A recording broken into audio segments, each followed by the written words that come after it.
Buenas tardes, profesor. Buenas tardes, compañeros. Hoy día vengo a hablarles sobre la meteorología. Bien, vamos a empezar por el origen de la meteorología. ¿Qué significa meteorología? Bueno, meteoro significa altos y luego significa estudio. Pero en sí, ¿qué es la definición? Su definición es la disciplina científica y teórica que se encarga por un lado de comprender la composición y estructura de la atmósfera. Pero en resumen de todo esto, es el estudio de los fenómenos atmosféricos y de los mecanismos que producen el tiempo. Bien. Bien, importancia de la meteorología. Es muy importante para la agricultura. Incluso hay una rama que se llama la meteorología agrícola, que estudia el impacto de los cambios atmosféricos y el estado del tiempo en la producción agrícola. Un ejemplo de esto sería el cultivo del manzano, que se desarrolla mejor en días fríos, en climas fríos. Y por otro lado tenemos el mango, que se desarrolla mejor en climas tropicales. Bien, para estos instrumentos, hay muchos instrumentos que se desarrollan en la meteorología. Uno de ellos tenemos el termómetro, que mide la temperatura en diferentes horas del día. Y también tenemos el barómetro, que es un instrumento para medir la presión atmosférica. Y hay muchos más instrumentos que se desarrollan en la meteorología. Bien, elemento meteorológico es el estudio de los fenómenos atmosféricos y de los mecanismos que producen el tiempo. Rama de la meteorología. Meteorología teórica. Bien, estudia los fenómenos meteorológicos a través de teorías científicas. La meteorología física es el estudio de la estructura y composición de la atmósfera.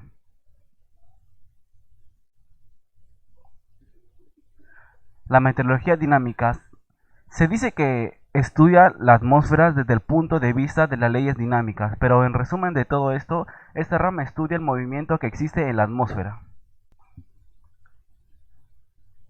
Meteorología experimental estudia los fenómenos y procesos meteorológicos en laboratorios.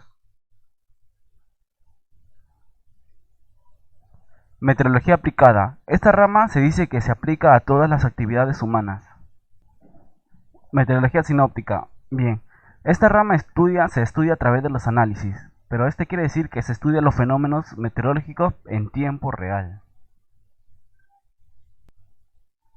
Meteorología aeronáutica. Estudia los efectos que los fenómenos meteorológicos tienen con las aeronaves.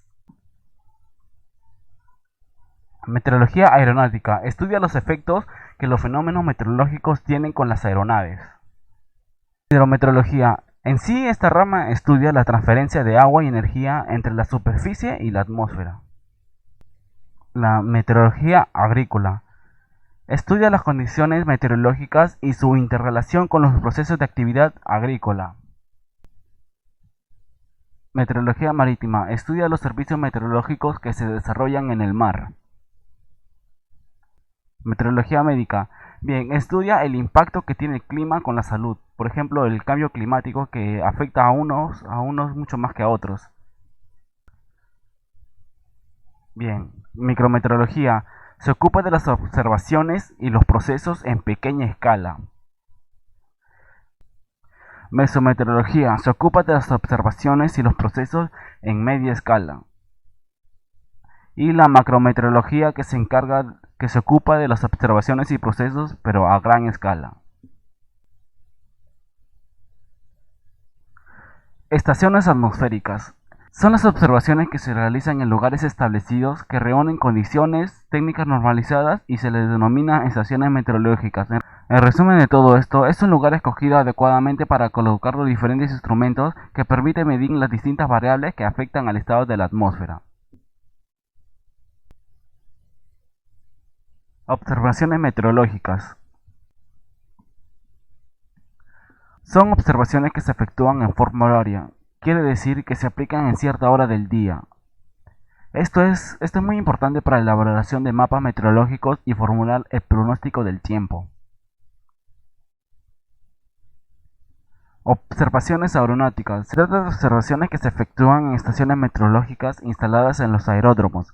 Es esencial para el piloto conocer algunos elementos de la atmósfera como el tiempo presente, dirección y velocidad del viento. Esto lo hace por la seguridad de los pasajeros y la nave.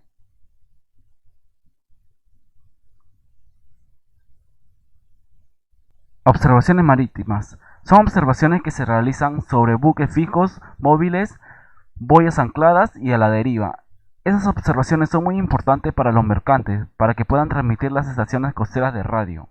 Observaciones agrícolas. Son observaciones que se hacen de los elementos físicos y biológicos del medio ambiente, para determinar la relación entre el tiempo y la vida de plantas y animales. Observaciones de precipitación. Son observaciones relativas a la frecuencia, intensidad y cantidad de precipitación, ya sea en forma de llovizna, lluvia, aguanieve, nieve o granizo. Observaciones de altitud. Son observaciones de la presión atmosférica, temperatura, humedad y viento que se efectúan a varios niveles de la atmósfera. Muchas gracias, profesor. Muchas gracias por compañero por su atención.